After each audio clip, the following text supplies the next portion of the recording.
الحمدللہ نحمده ونستعینه ونستغفره ونعوذ باللہ من شرور انفسنا ومن سیئات اعمالنا من يهده الله فلا مضل له ومن يضلله فلا هادي له ونشهد ان لا اله الا الله وحده لا شريك له ونشهد ان محمدا عبده ورسوله اما بعد فاعوذ باللہ من الشیطان الرجیم بسم اللہ الرحمن الرحیم یا ایھا الذین آمنوا اذکروا اللہ ذکرا کثیرا۔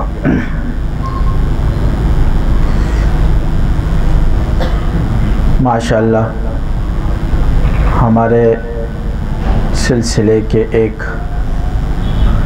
جس وقت ہم نے اس کو ایک چھوٹا سا درخت لگایا تھا اور آج وہ آہستہ آہستہ بڑھتے بڑھتے ایک تناور درخت بن گیا۔ الحمدللہ مفتی صاحب کے اندر سارے صفات موجود تھے، مفتی ہونے کے ساتھ ساتھ ایک تصوف کی کمی تھی، وہ بھی انہوں نے پوری کر دی اور آج ان سے یہ علاقہ فیضیاب ہو رہا ہے۔ ساتھیوں نے ان کے بارے میں اور ان کے طریقہ کار کے بارے میں سب بیان کیا، بڑے بہترین طریقے سے ساتھیوں کو لے کے چل رہے اور سارے شاگرد اور ان کے ساتھ تعلق رکھنے والے بھی بہت خوش ہیں ان سے۔ ہمارے سلسلے کا مقصد لوگوں کو اللہ کے ذکر میں اور اللہ کے ساتھ جوڑنا ہے۔ کیونکہ اس دور میں ہر دور میں اگر آپ دیکھیں گے، ہم کسی دور میں جائیں گے جس چیز کی ضرورت ہوتی ہے اور وہ چیز کم ہو جاتی ہے تو اللہ اس کے لیے کوئی شخص پیدا کرتا ہے اور وہ کام اس سے لینا شروع کر دیتے ہیں۔ مجدد الفسانی رحمۃ اللہ علیہ کے دور میں اکبر بادشاہ نے سارے دین کو چینج کیا، دین اکبری پیدا کیا اور بر صغیر میں یعنی ایشیا کا جو پورا بر اعظم ہے اس میں سے آدھے سے زیادہ تھوڑا حصہ صرف جو ہے نا مغل بادشاہوں سے نکلا تھا، باقی سارے ہندوستان اور بر صغیر پر مغلوں کا حکومت تھی۔ اکبر بادشاہ نے دین اکبری پیدا کیا، اس کی وجوہات کافی آتے ہیں سامنے۔ ایک وجوہات لوگ اپنے تاریخ میں لکھتے رہتے ہیں، ہندوستان کی تاریخ میں لوگوں نے وجوہات لکھی ہے۔ ایک وجہ لوگوں نے یہ لکھی ہے کہ اس دور میں علماء کا اختلاف تو ہمیشہ جاری ہے، رحمت ہے، بہت اختلاف چلتا تھا، آج کل بھی چلتا ہے، یہ مسئلہ اس طرح نہیں ہے، اس طرح نہیں ہے، اس طرح، اس پہ دلیل، اس پہ دلیل، اس پہ دلائل آتے رہتے ہیں۔ تو یہ اختلافات اس دور میں چلتے چلتے وہ بادشاہ کے محل میں بھی اختلاف ہمیشہ رہتا تھا، کبھی کوئی اتفاق کی بات بڑی مشکل سے نکل آتی تھی، بہت مشکل سے۔ تو وہ اختلافات سے تنگ آ کر اس کا ایک وزیر تھا، اس نے کہا بادشاہ سلامت، اکبر بادشاہ کو کہا شاید جہاں آپ ایسا کریں کہ ایک دین بنا دیں، ایک نیا دین ایجاد کر دیں جو سب اس پر کیا ہو جائے، متفق ہو جائے۔ اور وہ دین اکبری انہوں نے ایجاد کیا اور اپنے مسائل اور اپنے معاملات، یہاں تک کہ کلمہ بھی اپنا نکال دیا، لا الہ الا اللہ اکبر ولی اللہ یا پتہ نہیں کیا، نعوذ باللہ، انہوں نے ایک کلمہ بنا دیا، لوگوں کو اپنے دین پر لایا۔ تو اللہ نے اس پرفتن دور میں ایک شخص ماتاب کی طرح روشن کیا، مجدد الفسانی رحمۃ اللہ علیہ، اور انہوں نے دین اکبری کو ختم کرنے کے لیے ٹھان لی تھی۔ مجدد الفسانی رحمۃ اللہ علیہ یہ خواجہ باقی باللہ رحمۃ اللہ علیہ کے مرید تھے۔ اللہ نے ان کو نقشبند کے ساتھ ایک نیا اور سلسلہ مجددیہ دیا۔ سلسلہ مجددیہ یہ مجدد الفسانی رحمۃ اللہ علیہ کی طرف منسوب ہے۔ مجدد افسانی رحمۃ اللہ علیہ نے اس دور میں دین کا کام شروع کیا. اکبر بادشاہ نے اس کو جیل میں ڈالا، سارے معاملات کیے، لیکن ان کے ایمان پختہ تھے اندر. کیا تھے؟ وہ ہر تکلیف کے ساتھ، ہر معاملات کے ساتھ، ہر مشقت کے ساتھ ٹکرانا جانتے تھے. وہ ان چیزوں سے نہیں ڈرتے تھے، وہ اللہ رب العزت کے امر سے ڈرتے تھے. بس اللہ کے عذاب سے ڈرتے تھے، لوگوں کے عذاب سے نہیں ڈرتے. کوئی سی بھی تکلیف ہو، اگر اللہ اس میں راضی ہے تو وہ ہمیں قبول ہے. مجدد افسانی رحمۃ اللہ علیہ جیل میں تھے، ان کے مرید نے اللہ کی ضرب لگائی اور جیل کے اوپر چلے گئے. مجدد افسانی رحمۃ اللہ علیہ نے اپنے مرید کو کہا کہ جب شیخ موجود ہو تو اس کے سامنے اپنی کرامات نہیں دکھایا کرو. بولتے مجدد کے لیے یہ در و دیوار کچھ نہیں ہے، اگر ہم ایک اللہ کی ضرب لگائے تو یہ سارے دیوار ٹوٹ جائیں گے. یہ سارے دیوار کیا ہے؟ ٹوٹ جائیں گے، کیونکہ انہوں نے وہ ضرب سیکھی تھی. کیا سیکھی تھی؟ وہ والی ضرب سیکھی تھی. کہا یہ سارے دیوار ٹوٹ جائیں گے، لیکن بس اصل مقصد یہ ہے کہ اللہ رب العزت کا امر ہے کہ مجدد کو اس جیل میں رہنا ہے، مجدد کو اس جیل میں رہنا ہے. اور کیا ہوا ایک دن کہ اکبر بادشاہ کا بیٹا، اس نے اس کی نافرمانی کی اور اس کو جیل میں ڈال دیا کہ مجدد افسانی کے ساتھ. انہوں نے اسی پہ محنت شروع کی. ان کو پتا تھا یہ وقت کا بادشاہ یہی ہے. کیا ہے؟ وقت کا بادشاہ یہی وقت کا بادشاہ. اس نے اس پہ محنت شروع کی. اس نے دین اکبری کو، وہ کیا ہوا کہ اندر سے اس نے ایمان لیا، وہ بندہ بن گیا. بس اس نے جیسے ہی جیل سے جب سزا کاٹ کے نکل گیا، جاتے ہی اپنے باپ کو کیا کر دیا؟ تخت سے اٹھایا اور خود بادشاہ بن گیا. آہستہ آہستہ دین اکبری ختم کر دیا.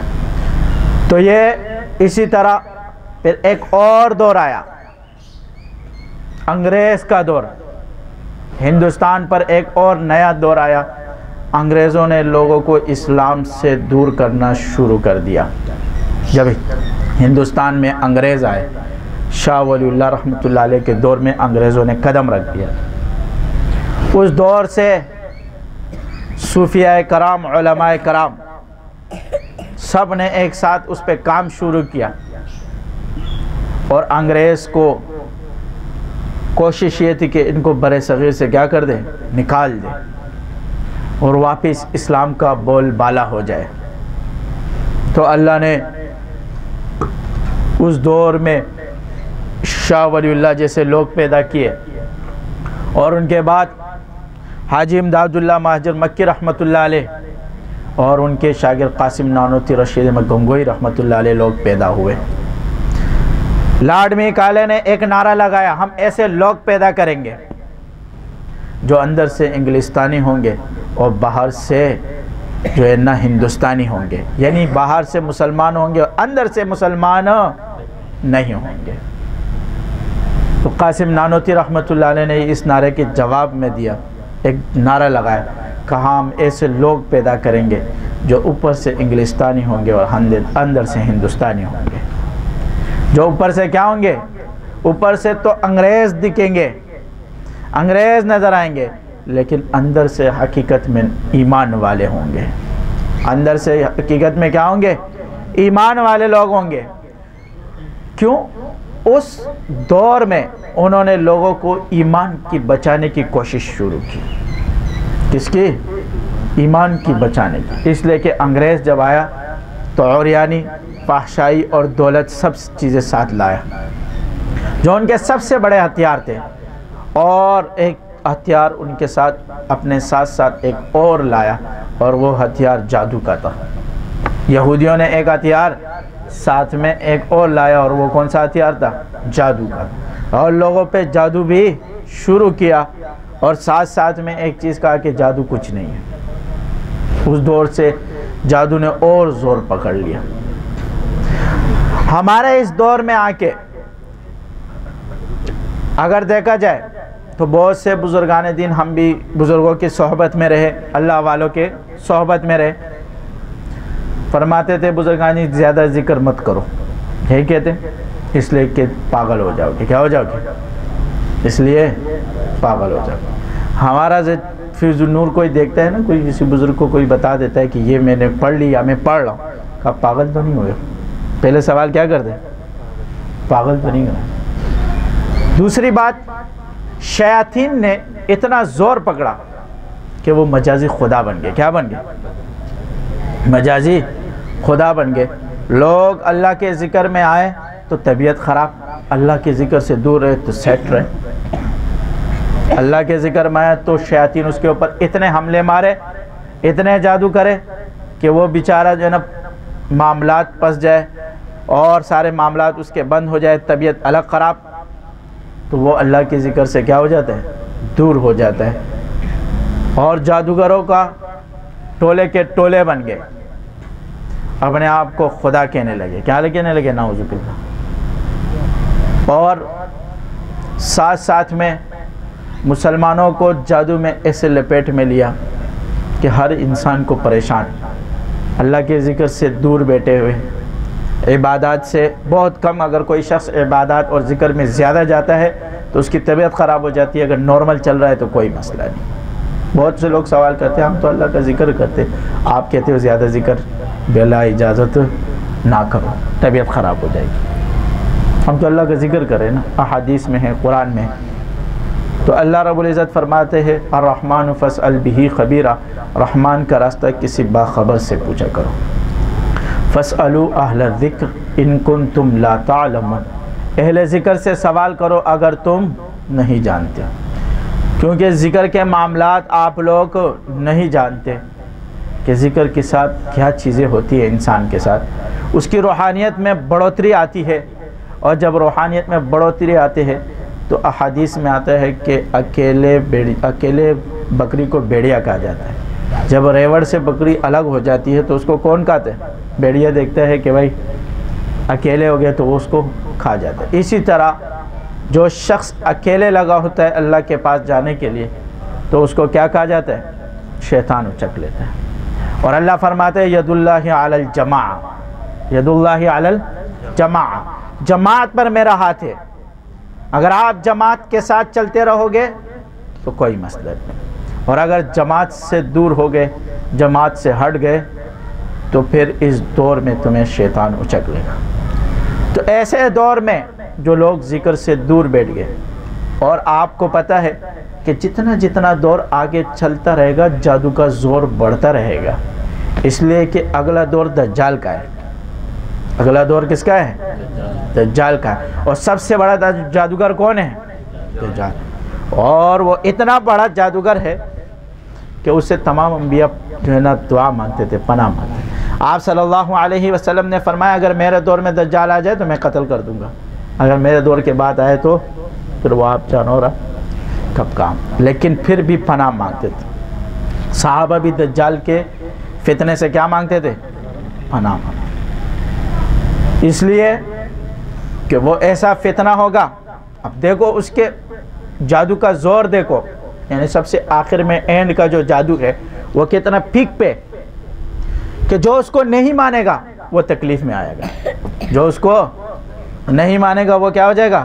تکلیف میں آنا شروع ہو جائے گا۔ جو علاقے اس کو تسلیم نہیں کریں گے ان پہ بارش بند کر دے گا، حالانکہ بارش کون برساتا ہے؟ اللہ برساتا ہے، لیکن وہاں بارش بند ہو جائے گی، قحط سالی آ جائے گی، قحط سالی آ جائے گی، اور جو لوگ اس کو مانیں گے ان کے اوپر بارشیں برسے گی، ان کے اوپر فراوانی ہو جائے گی، ان کو دولت ملے گی، عزت ملے گی، شہرت ملے گی، سب کچھ ملے گا، سکون کی زندگی گزاریں گے۔ کیا گزاریں گے؟ سکون کی زندگی گزاریں گے۔ لیکن جو نہیں مانیں گے ان کو تکلیفوں میں تکلیفیں آئے گی، تکلیف در تکلیف، پریشانی در پریشانی میں چلتا رہے گا۔ اور اس کے ساتھ دو فرشتے لگے ہوں گے، ایک دائیں طرف اور ایک بائیں طرف۔ وہ کہے گا میں خدا ہوں، کیا ہوں؟ خدا ہوں۔ تو دائیں والا کہے گا یہ جھوٹ بول رہا ہے، کیا کہے گا؟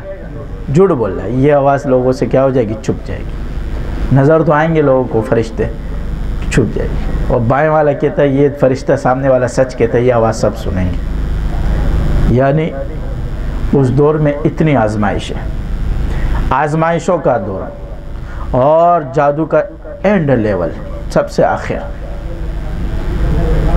تو یہ جو آج کے دور میں اتنا جادو اور اللہ کے ذکر سے لوگ دور، عبادات سے دور، اور سب سے بڑا جادو آج کل تو ٹی وی اور اس کے ساتھ ساتھ نیٹ، سب سے بڑا جادو۔ اس سے بھی کیا ہو جاتا ہے، لوگ اس میں اتنے گھس گئے کہ اللہ کے ذکر سے دور ہو گئے۔ 4 گھنٹے کہا جاتا ہے پتہ بھی نہیں چلتا ہے، 4 گھنٹے کہا جاتا ہے پتہ بھی نہیں چلتا۔ وہ ایک بوڑھے سے کسی نے سوال کیا کہ پچھلے زمانے میں تمہارے دور میں، کیونکہ موبائل 60 سال کے پیچھے جاؤ تو کوئی نیٹ ویٹ کے اتنا رجحان نہیں تھا، بھی نہیں، بہت کم کسی کے پاس تھا، تو تھا، نہیں تو نہیں، بہت کم کسی لوگوں کے پاس تھا۔ ایک بابا سے پوچھا کسی نے، کہا کہ تمہارے دور میں جب یہ چیزیں نہیں تھی تو تم وقت کیسے گزارتے تھے، تم وقت کیسے گزارتے؟ اس نے کہا جس طرح تم قرآن کو چھوڑ دیتے ہو اس طرح ہم جو ہے نا، اسی طرح جس طرح تم نے قرآن کو چھوڑ کر وقت گزارا اس طرح ہم نے موبائل کو چھوڑ کر وقت گزارا۔ کس کو؟ اس طرح ہم نے نیٹ کو چھوڑ کر وقت گزارا ہے۔ حالانکہ یہ اچھی چیز بھی ہے، اس میں اچھے بھی استعمال کرو تو بہت اچھا ہے، دین کا کام، دین کا کام سے اور عبادات کے لیے، لوگوں کو جوڑنے کے لیے کہ اللہ کے ذکر کے رابطے کے لیے تو اچھی ہے۔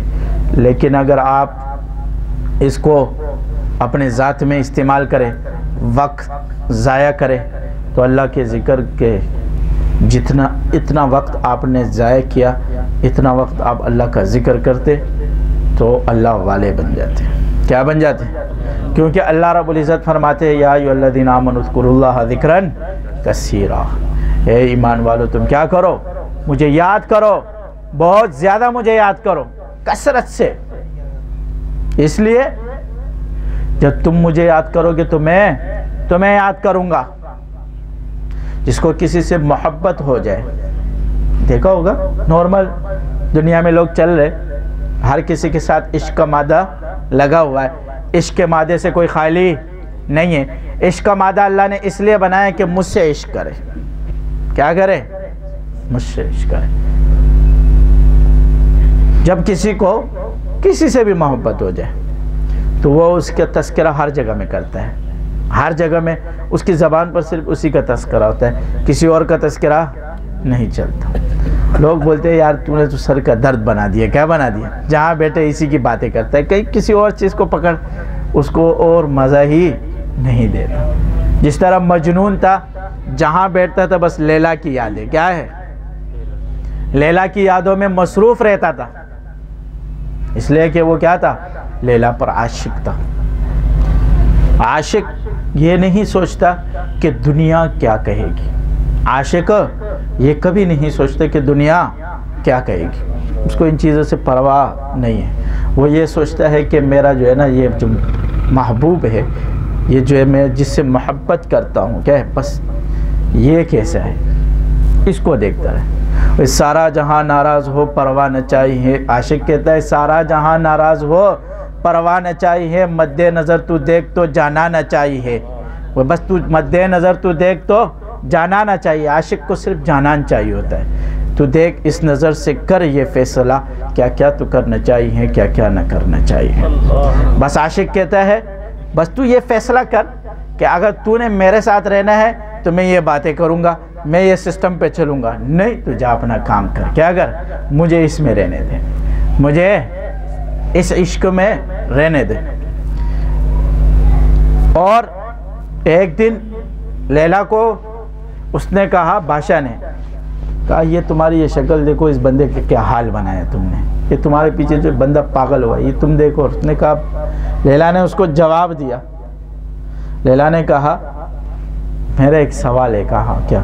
کہا تم مجھے بادشاہ اپنی آنکھوں سے دیکھ رہے ہو، آپ مجھے مجنون کی آنکھوں سے دیکھو، پھر تمہیں پتہ چل جائے گا۔ کس کی آنکھوں سے دیکھو؟ مجنون کی آنکھ سے مجھے دیکھ، جو مجھ سے محبت کرتا ہے اس کی آنکھ سے مجھے دیکھ۔ تو یہ دنیا کی محبت اللہ نے، دیکھو دنیا میں لوگوں کے اندر یہ چیزیں موجود ہے کہ انہوں نے اتنا عشق کیا، لیلا مجنون کی، ہاں شیری فرات کی قصے بڑے مشہور ہیں، کیا ہے، بڑے مجنون لوگ گزرے ہیں۔ ہاں شیری کو فرات نے کہا کہ یہ جو ہے نا اس سے یہ پہاڑ ہے اس سے دودھ نکالو. اس نے کبھی یہ سوچا نہیں کہ اس پہاڑ سے دودھ نہیں نکلے گا. کیا ہے؟ اس نے اپنے سر مارا اور اس سے خون تو نکل گیا لیکن دودھ نہیں نکلا. تو یہ کیا تھا؟ جنون کی ایک کیفیت تھی، محبت اور عشق کی ایک کیفیت تھی اس کے اندر، جو اللہ رب العزت نے انسان کے اندر فطرتاً پیدا کی ہے. عشق، کہ عشق کا مادہ استعمال کہاں کیا جائے؟ وہ اللہ رب العزت سے. اور اللہ رب العزت انہی سے زیادہ محبت کرتے. الذین یؤمنون بالغیب ویقیمون الصلاۃ ومما رزقناہم ینفقون. الذین یؤمنون بالغیب، جو غیب پر ایمان لاتے ہیں.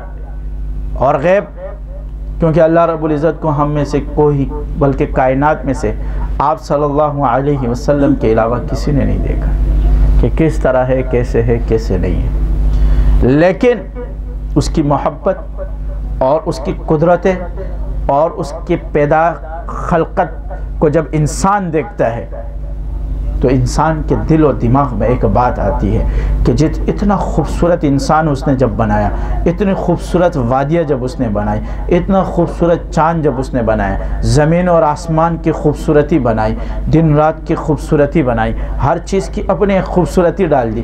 کسی کے اندر حسن، کسی کے اندر حسن نہیں ڈالا، کسی کے اندر جمال، کسی کے اندر جمال نہیں ڈالا، کسی کے اندر کمال، کسی کے اندر نہیں ڈالا. جب ساری چیزیں انسان دیکھتا ہے تو سوچنے پہ مجبور ہو جاتا ہے کہ وہ رب کیسا ہوگا. وہ رب کیا ہے؟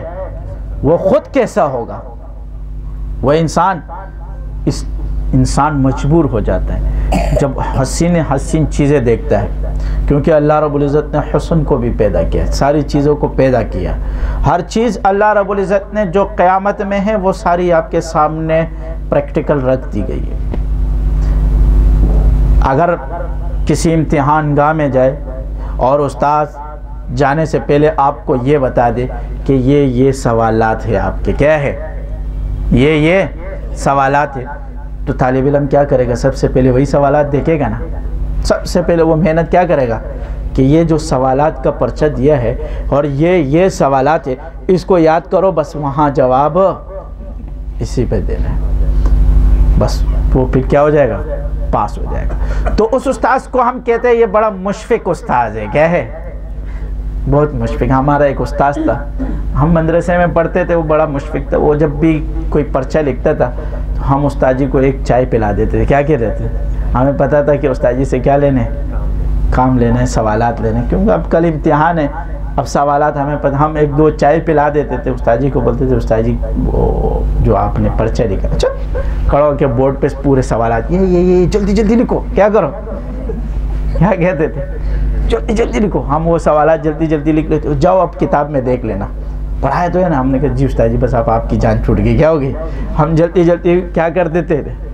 دیکھ لیتے تھے، کیونکہ کل اس کا کیا ہے؟ امتحان ہے. ہم امتحان میں جب امتحان دیتے تھے اس کے پرچے میں کسی کے 95، کسی کے 85، کسی کے 75، کسی مطلب فیل تو کوئی ہوتا ہی نہیں تھا. کیا ہے؟ اس لیے کہ سب نے کیا کیا ہے؟ دیکھ لیے. تو ہم کہتے تھے بہت مشفق استاذ ہے. کیا ہے؟ ہمیں سب کچھ پہلے سے کیا کر دیتے ہیں؟ بتا دیتے. تو اللہ رب العزت کتنا مہربان ہے کہ امتحان بعد میں آئے گا قیامت، اس سے پہلے سوالات بتا دیے. اس سے پہلے کیا بتا دیے؟ بھئی یہ سوالات ہے. سب سے پہلے قبر میں سوال کیا جائے گا من رب کا، تیرا رب کون ہے. دوسرا سوال من نبیوں کا، تیرا نبی کون ہے.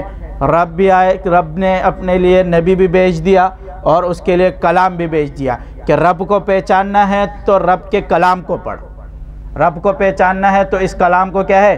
سمجھ. رب کو پہچاننا ہے تو اس نبی کو جس کے اوپر جو تمہارے لیے بھیجے اس پر ایمان لا. اگر رب کو پہچاننا ہے تو ان جو چیزیں اس نبی نے بتائے اس پر زندگی گزار. وہ سارے سوالات بھی بتا دیے. اور من دینوں کا، اور دین تم کون سے دین پہ ہو، یہ سارے سوالات کیا کر دیے؟ بتا دیے. اور جوابات بھی کیا کر دیے؟ جوابات کے لیے ایک کتاب بھی بھیج دی. کیا بھیج دی؟ وہ کتاب جوابات کے لیے جو کتاب ہے قرآن کریم، وہ بھی ساتھ میں بھیج دیا کہ جواب کے لیے ٹینشن نہیں لو کہ اب میں جواب کدھر سے دیکھوں گا. چلو سوال تو آ گئے، اب جواب کے لیے کیا دے دیا؟ وہ کلام جس کے لیے اللہ رب العزت نے آپ صلی اللہ علیہ وسلم کو دنیا میں کیا کیا؟ بھیجا. اور اس کلام کے بارے میں اللہ رب العزت خود کہتا ہے اِنَّا عَرَضْنَا الْأَمَانَةَ عَلَى السَّمَاوَاتِ وَالْأَرْضِ وَالْجِبَالِ فَأَبَيْنَ أَن يَحْمِلْنَهَا وَأَشْفَقْنَ مِنْهَا وَحَمَلَهَا الْإِنسَانُ إِنَّهُ كَانَ ظَلُومًا جَهُولًا کہ ہم نے اس امانت کو، اس قرآن کو، اس اللہ کے کلام کو، یہ جو میرا کلام ہے، اس کو میں نے آسمانوں پر پیش کیا. انہوں نے انکار کیا، ہم اس کو بوجھ کو، اس لوڈ کو اٹھا نہیں سکتے. پھر میں نے زمینوں پر، پہاڑوں پر، پہاڑوں کی مضبوطی دیکھو، ان کی اونچائیاں دیکھو، ہر چیز کو دیکھنے کے باوجود اس نے انکار کیا، میں نہیں اٹھا سکتا. لیکن ایک انسان کو میں نے پیش کیا کہ تم اٹھا لو گے، اس نے کہا ہم اٹھا لیں گے. کیا کر دیں گے؟ ہم اٹھا لیں گے. کبھی کبھی میں سوچتا رہتا تھا، میرے کہ جبرائیل تو آپ صلی اللہ علیہ وسلم کے پاس ویسے بھی آتے تھے. سوچ ہے نا انسان کی، آتی رہتی. جبرائیل تو آپ صلی اللہ علیہ وسلم کے پاس، آپ کے پاس ویسے بھی آتے تھے، آپ ان کو دیکھتے بھی تھے، باتیں بھی. لیکن جب جبرائیل آتے تو کوئی لوڈ آپ پہ نہیں آتا تھا، کوئی وزن نہیں آتا تھا. لیکن جب جبرائیل وحی اتارتے تھے، کیا ہے؟ جب جبرائیل وحی اتارتے تھے، حدیث میں آتا ہے کہ آپ صلی اللہ علیہ وسلم کے پسینے چھوٹ جاتے تھے اور اتنا وزنی ہوتا تھا کہ کسی گھوڑے پر بیٹھے ہوتے یا کسی سواری پر تو وہ سواری زمین پر بیٹھ جاتی تھی. ایک صحابی کے جو ہے نا سر، آپ صلی اللہ علیہ وسلم کا سر مبارک ان کے ران پہ پڑا ہوا تھا اور وہی آنے شروع ہوئی. وہ صحابی کہتے ہیں کہ قریب تک کہ میری یہ ران ٹوٹ جاتی. میں نے کیا کیا؟ ایک دم اپنی ران نکال کے آپ صلی اللہ علیہ وسلم کا سر مبارک زمین پہ رکھا. اتنا وزن، اتنا لوٹ پڑتا تھا. یہ کس کا تھا؟ اس قرآن کا تھا. تو میں نے ایک دن پھر خواب دیکھا. میں نے کہا یہ کیا ماجرا ہے، یہ کیوں اتنا لوٹ سب نے اٹھے. خواب میں نے دیکھا، میں نے خود ذاتی طور پر یہ خواب دیکھا کہ میں ایک محسوس کر رہا تھا کہ قرآن نازل ہو رہا ہے. کیا ہو رہا ہے؟ نزول ہو رہا ہے. اور جیسے ہی قرآن آسمان سے نیچے آ رہا تھا تو یہ جو آسمان تھے نا، یہ روئی کی طرح بن گیا. کیا بن گیا؟ بالکل روئی بن گیا. میں حیران رہ گیا. میں نے کہا خدایا یہ کیا ہو گیا؟ یہ آسمان بالکل روئی کی طرح بن گیا اور یہ آسمان بالکل کرچ کی آواز. وہ خواب میں ہی میں نے دیکھا کہ یہ کیا کر رہا تھا، یہ ایک آواز سے نکال رہا تھا. یعنی اتنا لوٹ اس کا اور اتنا پریشر اللہ رب العزت کے کلام کا کہ وہ برداشت نہیں کر سکا اور وہ کیا بن گیا؟ روئی بن گیا. یعنی یہ کیفیت اللہ نے مجھے کیا کر دی؟ دکھا دی کہ اتنا لوٹ ہے. یہ اللہ کا کلام ہے. کیا ہے؟ یہ کسی انسان کی باتیں نہیں ہے، یہ کسی انسان کی باتیں نہیں ہے. اس کلام کے لیے اللہ رب العزت نے آپ صلی اللہ علیہ وسلم کو آسمانوں پر بلایا. کیا کیا؟ آؤ. اور اس کلام کے لیے اللہ رب العزت نے ہم جیسے لوگوں کو منتخب کر دیا. کس کے وہ منتخب کر دیا؟ آج ہمارا چھوٹا چھوٹا بچہ حافظ بن جاتا ہے. یہ اللہ کا کلام اس کے دل میں کیا ہو جاتا ہے؟ سینے میں اتر جاتا ہے، پیوست ہو جاتا ہے. اور اس کلام کی تو معجزات تو الگ. اللہ فرماتے ہیں وَنُنَزِّلُ مِنَ الْقُرْآنِ مَا هُوَ شِفَاءٌ وَرَحْمَةٌ لِّلْمُؤْمِنِينَ. میں نے اس قرآن کو اتارا ہے، نازل کیا ہے اور یہ تمہارے لیے شفا بھی ہے اور شفا کے ساتھ رحمت بھی ہے. دونوں چیزیں ہیں. کیا ہے؟ شفا بھی ہے اور رحمت بھی ہے. رحمت کب ملتی ہے؟ اگر ہم صرف ایک رحمت کے ٹاپک پہ چلیں گے، ایک لفظ رحمت پہ چلیں گے تو یعنی دنیاوی جو تکالیف ہیں ہماری، دنیاوی تکالیف کیا ہے انسان کی؟ روزی کا بند ہو جانا، ہاں، اور رشتے نہ ہونا اور تکالیف میں آ جانا، پریشانی، کام کا نہ ہونا، کوئی کام کرے تو وہ نہ ہو اور ہر معاملات میں پھنس جانا. تو یہ کیا ہے؟ یہ انسان کی تکلیفیں ہیں. لیکن جب اللہ کی رحمت آتی ہے تو یہ تکلیفیں کیا ہو جاتی؟ دور ہو جاتی. اور شفا کیا ہے؟ کہ انسان کی باڈی اور انسان کا جو جسم ہے اس میں بیماریاں لگ جانا، پریشان ہو جانا.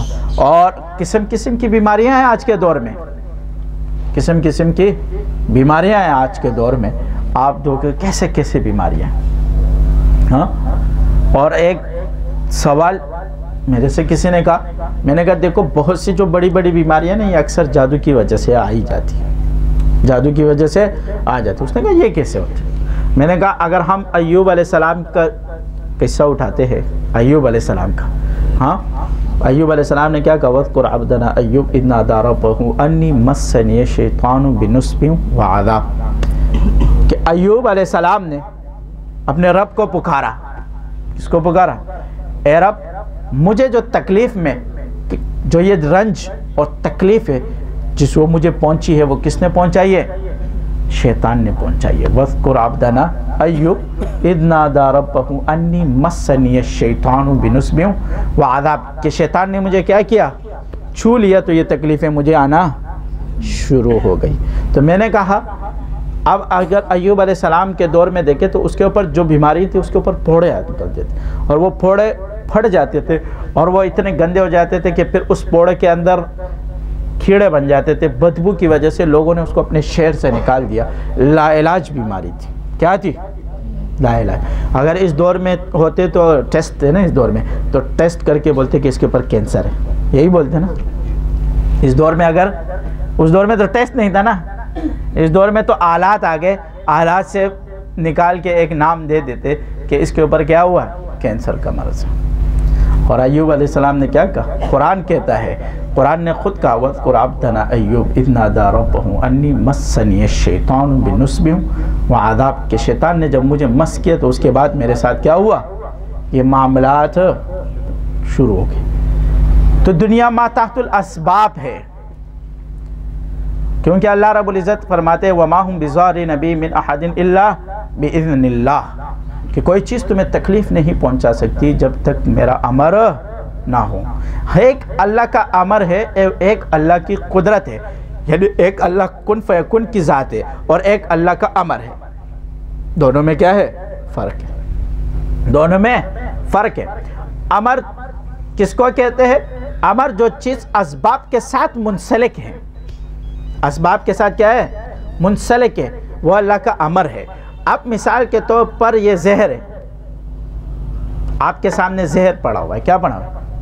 آپ کے سامنے زہر پڑا ہوا ہے۔ تو جب زہر پڑا ہوا ہے تو یہ اسباب کے تحت یہ ہے کہ جو بندہ زہر پیتا ہے وہ کیا ہو جاتا ہے؟ مر جاتا ہے۔ یہ اسباب ہے، ہاں۔ اور اب سوال یہ ہے کہ یہ جو اسباب ہے اس کو پینے کی وجہ سے انسان مر جاتا ہے، تو اس سبب کے ساتھ امر بھی اللہ کا کیا ہے؟ منسلک ہوتا ہے۔ پیاس لگ جاتی ہے انسان کو تو اس کو کیا پینا پڑتا ہے؟ پانی۔ تو اس پیاس کو بجھانے کے ساتھ جو امر لگا ہوا ہے وہ کس کے ساتھ ہے؟ پانی کے ساتھ ہے۔ جب یہ پانی پیے گا تو پیاس بجھ جائے گی۔ بھوک لگے گی تو کھانا کھائے گا، تو بھوک مٹانا کس کا امر ہوتا ہے؟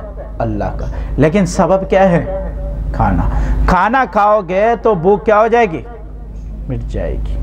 تو یہ جو امر اس کے ساتھ لگا ہوا ہے، بھوک کے ساتھ، کھانے کے ساتھ جو امر لگا ہے، یہ کیا ہے؟ اسباب کے ساتھ امر لگے ہوئے۔ اب ہمیں کیا پتا کہ ہماری شفا اللہ نے کس سبب میں رکھی ہے، کس اسباب میں رکھی ہے، اور ہمیں تو سبب اختیار کرنا ہے، یہی ہم اللہ کے امر پر عمل کرنا لازمی ہے۔ دوسرا، اللہ کن فیکن کی ذات ہے، کسی چیز کی ضرورت نہیں ہے۔ اگر آپ کو پیاس لگی، وہ آپ بس اللہ کا نام لے لو، ختم ہو جائے۔ کیا ہے؟ کچھ بھی نہ لو، اللہ خود کہہ دے۔ بھوک لگ جائے خود مٹ جائے، بھوک ہی نہ لگے۔ ایسے بزرگان دین ہے 3 سال تک کھانا نہیں کھایا، 3 سال تک کیا ہے؟ کھانا نہیں کھایا، 20 سال تک کھانا پانی پیاس کچھ بھی نہیں لے، تو وہ کیا ہے؟ کن فیکن کی ذات پہ، قدرت، اللہ کی قدرت پہ چلتے تھے۔ اور حبیب اجمی رحمۃ اللہ علیہ، حسن بصری رحمۃ اللہ علیہ کے دور میں دونوں تھے۔ حبیب اجمی رحمۃ اللہ علیہ ایک دن کھڑے ہوئے تھے، آئے سمندر کے کنارے، تو حسن بصری رحمۃ اللہ علیہ کھڑے ہوئے تھے۔ حسن بصری رحمۃ اللہ علیہ کو دیکھ کے کہا کہ کیا کر رہے ہو؟ کہا کشتی کا انتظار کر رہا ہوں۔ کس کا انتظار کر رہا ہوں؟ کہا کشتی کا انتظار کر رہے ہو؟ حبیب اجمی رحمۃ اللہ علیہ نے بسم اللہ الرحمن الرحیم پڑھا اور سیدھے سمندر کے اوپر پار چلے گئے، دریا کے۔ کیا ہو گئے؟ پار چلے۔ لیکن حسن بصری رحمۃ اللہ علیہ اس سے متاثر نہ ہوئے، وہ وہیں کھڑے رہے۔ کیا ہے؟ وہ وہیں کھڑے رہے۔ انہوں نے کہا ٹھیک ہے، تیرے ساتھ اللہ کا معاملہ یہ ہے، مجھے اللہ اپنے امر پہ چلانا چاہتے ہیں، میں سبب پہ چلوں گا۔ میں کس پہ چلوں گا؟ میں سبب پہ چلوں گا۔ تمہیں اللہ اس معاملات پہ چلانا چاہتا ہے، مجھے اس معاملات پہ چلانا۔ سفیان ثوری رحمۃ اللہ علیہ سے کسی نے سوال کیا ان دونوں میں سے کس کی اتباع کریں ہم، کس سے بیعت ہو جائے، ان دونوں میں مقام میں کون اوپر ہے، حسن بصری یا حبیب حجمی؟ تو سفیان ثوری رحمۃ اللہ نے فرمایا کہ حسن بصری کے پاس جاؤ، حبیب حجمی کو چھوڑ دو۔ کس کے پاس جاؤ؟ کیونکہ دنیا ماتحت الاسباب ہے، دنیا اسباب کے تحت چلتی ہے۔ اگر تم حبیب حجمی کے پاس جاؤ گے، تمہارے ساتھ یہ معاملات نہیں ہوگے تو تم کفر کے اوپر چلے جاؤ گے۔ کیا ہو جاؤ گے؟ ایمان سے نکل جاؤ گے، ایمان سے، کیونکہ تمہاری ایمان میں کمزوری ہوگی۔ اس کا ایمان وہاں تک پہنچا ہے، وہ اس مقام پہ پہنچ گیا ہے جو اللہ اس کے ساتھ کر رہا ہے، اور تمہارے ساتھ ہوگا نہیں، اور تم کیا ہو جاؤ گے؟ تمہارا مایوس ہو جاؤ گے۔ اور اللہ سے جب مایوسی کفر ہے، کیا ہے؟ اللہ سے مایوس ہو جاؤ گے، اور اللہ سے مایوسی کفر ہے۔ اور اگر دنیا کے اسباب آپ دوائی کھا رہے ہو، اس پہ شفا نہیں مل رہی ہے، تو آپ دوائی سے مایوس ہو گے، اللہ سے تو نہیں ہوگے نا۔ کس سے مایوس ہو جاؤ گے؟ آپ صرف وہ کہو کہ یار یہ دوائی شفا نہیں دے رہی ہے۔ کیا نہیں دے رہی ہے؟ یہ دوائی شفا۔ آپ یہ تو نہیں کہتے ہو کہ اللہ شفا، آپ کے تو ہو سکتا ہے میری شفا اللہ نے کسی اور میں رکھی ہے، فلہٰذا آپ نے کس کے پاس جانا ہے؟ حسن بصری کے اتباع کرو، حبیب حجمی کے نہیں۔ ہاں ٹھیک ہے، بیعت ہو جاؤ اس سے، بیعت ہو سکتے ہو، اور اتباع نہ کرو۔ تو یہ اللہ رب العزت جس طرح تمہارا ایمان ہوگا، جس طرح تمہارا اللہ کے ساتھ یقین ہوگا، گمان ہوگا، ویسے ہی اللہ آپ کے ساتھ معاملات کرے گا۔ اللہ رب العزت فرماتے ہیں جس طرح تمہارا گمان اور یقین ہوگا، ویسے ہی میں تمہارے ساتھ معاملات کرتا رہوں گا، جس طرح بھی تم رکھو گے۔ اصل چیز ایمان ہے۔ کیا ہے؟ ایمان ہے۔ ایمان کی پختگی اور یقین کی پختگی یہ اصل چیز ہے۔ جس کے پاس ایمان کی پختگی، اعمال میں کمزوری آتی رہتی ہے، انسان ہے، اعمال میں کمزوری یہ ہے کہ تھکا ہوا ہے، سو گیا، نیند آنکھ لگ گئی اور نماز چلی گئی۔ ہاں تھکا ہوا ہے، سو گیا اور نماز کیا ہو گئی؟ چلی گئی۔ جب اٹھا تو نماز چلی گئی ہے، کیونکہ اعمال میں کمزوری۔ کبھی آپ کو دل نہیں چاہے گا ذکر کرنے کا، انسان ہے، دل چاہے گا تھوڑی تفریح کروں، کیا کروں؟ تفریح کرے گا، ذکر کا وقت نکل جائے گا۔ تو یہ انسان کے ساتھ کیفیات چلتی رہتی ہے۔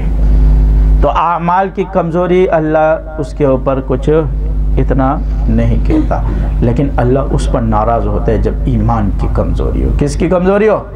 ایمان کی کمزوری۔ اگر اب انسان کو دل میں ماں باپ کی قدر نہیں ہے، محبت ہے نا، محبت، ماں باپ کی محبت، قدر اور ان کا احترام دل میں موجود ہے، لیکن اگر ان کے معاملات میں کبھی کمی کوتاہی آ جائے تو ماں باپ پریشان نہیں ہوتے، کہتے ہیں بچہ دل کا اچھا ہے۔ کیا ہے؟ ہو سکتا ہے کسی چیز میں کیا ہو گیا ہوگا، پریشان ہو گیا، کوئی کام آ گیا ہوگا، ہاں پیسے کبھی نہیں دیے، انسان ہے، روزانہ پیسے دیتے ہیں، خدمت کرتے ہیں، ایک دن خدمت نہیں کی۔ بعض لوگ ہوتے ہیں باپ کی بڑی خدمت کرتے ہیں، ہاتھ پیر جو ہے نا دباتے ہیں یا پیسے کی خدمت کرتے ہیں، ایک دن دو دن نہیں کرتا ہے تو باپ سمجھتا ہے کہ یار ہو سکتا ہے اس کے ساتھ کچھ کیا ہے، معاملات ایسے ہو چکے ہوں گے، پریشان ہوا ہوگا، باقی دل کا کیا ہے، اچھا ہے۔ لیکن ایک بندہ ہے دل میں باپ کے لیے بغض رکھتا ہے، حسد رکھتا ہے، کینہ رکھتا ہے، اور ویسی ہی وہ کرتا ہے، دباتا ہے باپ کو۔ دل کی کیفیت انسان پر کھلتی ہے، کیا ہے، باپ کے اوپر، لوگوں کے اوپر اللہ دل کی کیفیت کیا کر دیتا ہے، کھولتا ہے۔ یہ اللہ رب العزت نے جو دل بنایا ہے نا، ایسا نہیں بنایا ہے، یہ اللہ نے بنایا ہے۔ یہ دماغ، دل، یہ اتنا 6 فٹ کا انسان بنا، وہ سمجھتا ہے، اس کو پتہ چلتا ہے کہ یار یہ بندہ مخلص ہے یا نہیں۔ بس بعض لوگ خاموش ہو جاتے اور بعض لوگ کیا کر دیتے، بول دیتے۔ یہ اللہ رب العزت نے اس طرح انسان کو نہیں بنایا، کیونکہ اللہ رب العزت نے جب انسان کو بنایا تو مشورہ لیا۔ کسی مخلوق کے لیے اللہ نے مشورہ نہیں لیا۔ کہیں بھی قرآن میں آپ کو یہ چیز بیان نہیں ہوگی، نظر نہیں آئے گی کہ اللہ رب العزت نے جنات کو بنانے کے لیے فرشتوں سے مشورہ کیا ہے۔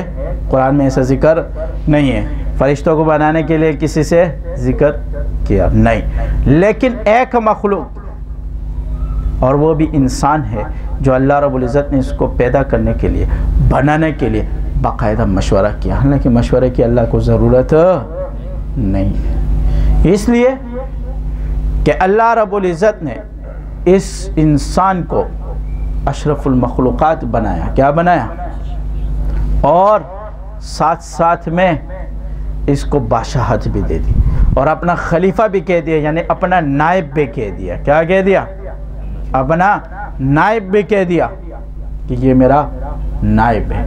جب تک انبیاء تھے اور آپ صلی اللہ علیہ وسلم تمام فرشتوں کیا کہ جبریل اور میکائیل بھی اس کے وزیر تھے، یعنی ان کے بھی کیا تھے، انسان کو اللہ نے اتنا بڑا مرتبہ کہ جبریل اور میکائیل بھی کیا کر دیا، کیونکہ فرشتے آپ صلی اللہ علیہ وسلم بشر تو تھے نا، کیا تھے، بشر تو تھے۔ آپ صلی اللہ علیہ وسلم نے فرمایا کہ آسمانوں میں میرے 2 وزیر ہیں، اور ایک جبریل ہے اور ایک میکائیل، اور زمین میں 2 وزیر ہے، ایک ابو بکر اور ایک عمر۔ تو جب وہ وزیر ہو گئے تو بادشاہ کون ہوا؟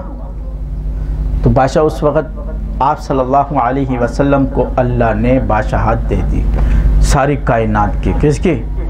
ساری کائنات، کہ اس وقت ساری کائنات کی بادشاہت یعنی انسان کو سپرد کر دی، اور وہی نبی جس نے ہمارے لیے اتنے تکالیف اٹھائے، جس نے ہمارے لیے اتنے تکالیف اٹھائے، لیکن آپ کیا سمجھتے ہو کہ اس کی موجودگی میں جادوگروں نے اسے بھی نہیں چھوڑا، اسے بھی شیاطین نے نہیں چھوڑا، شیطان نے اس کو بھی نہیں چھوڑا، یہودیوں نے اس کے اوپر بھی جادو کیا،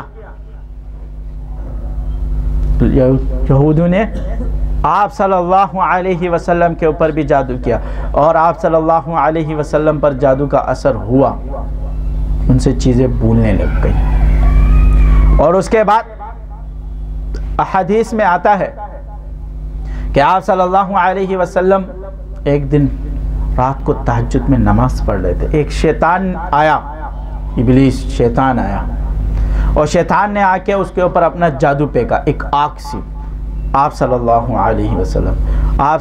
علیہ وسلم نے اس کو پکڑ کر مسجد نبوی کے جو ہے نا ایک پیلر سے باندھ دیا۔ کیا کر دیا؟ اب سوال یہ ہے کہ وہ باندھا کس چیز سے؟ وہ باندھا رسی سے، کیونکہ جنات تو رسی سے نہیں باندھے جاتے، ہاں کس چیز سے باندھا؟ تو آپ صلی اللہ علیہ وسلم سکھا کے گئے کہ شیاطین کو کیسے باندھتے ہیں، یہ نہیں کہ اس طرح چھوڑ کے چلے گئے، ہمیں کیا کر دیا، سکھا کے گئے کہ شیاطین کو کس طرح باندھتے۔ جب آپ صلی اللہ علیہ وسلم نے ان کو باندھ دیا، اور صبح صحابہ کو فرمایا کہ ایک شیطان نے مجھے اس طرح تنگ کیا، لیکن میں نے اس کو پلر سے کیا کیا، باندھ دیا۔ میرا جی چاہا کہ صبح ہو اور مدینے کے بچے شیطان کے ساتھ کیا کریں، کھیلے، لیکن مجھے اپنے بھائی کی دعا یاد آ گئی۔ کیا یاد آئی؟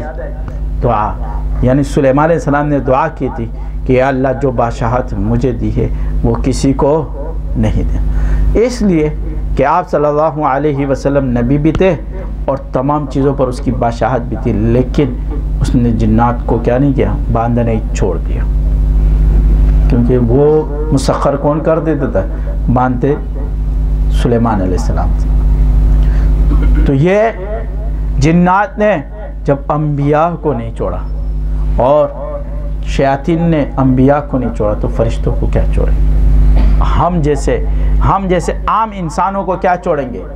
ان کو مارنے کے لیے اللہ رب العزت فرشتے بھیجتے، مارو ان کو، کیا کرو۔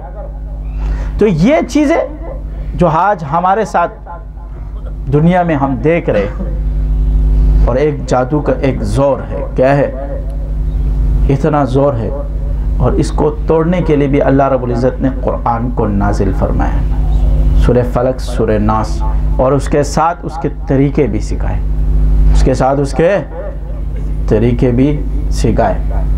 ابو ہریرہ رضی اللہ تعالی عنہ ایک دن بیت المال کے ان کو نگرانی دی تھی، تو بیت المال سے چوری ہو جاتی تھی۔ انہوں نے ایک دن بیٹھے کہ یہ بند چوری کون کرتا ہے، دیکھا تو شیطان ہے، ابلیس چوری کرنے کے، انہوں نے پکڑ لیا۔ تو شیطان چاہتے ہوئے کہا کہ مجھے چھوڑ دو، میں تمہیں ایک چیز سکھا دیتا ہوں۔ کیا کرتا؟ کیا کہا آیات الکرسی پڑھا کرو۔ کیا کرو؟ آیات الکرسی پڑھو۔ صبح آئے، آپ صلی اللہ علیہ وسلم کو فرمایا کہ اس طرح ایک بندے کو میں نے پکڑا اور اس نے مجھے کہا کہ آپ آیات الکرسی پڑھو. حضور نے فرمایا بندہ تو صحیح نہیں تھا لیکن چیز آپ کو صحیح سکھا کے گیا. چیز کیا سکھائی؟ صحیح. تو بندے کو نہیں دیکھو، چیز کو دیکھو. بندے کی وجہ سے ہم چیز کو غلط نہیں کہہ سکتے.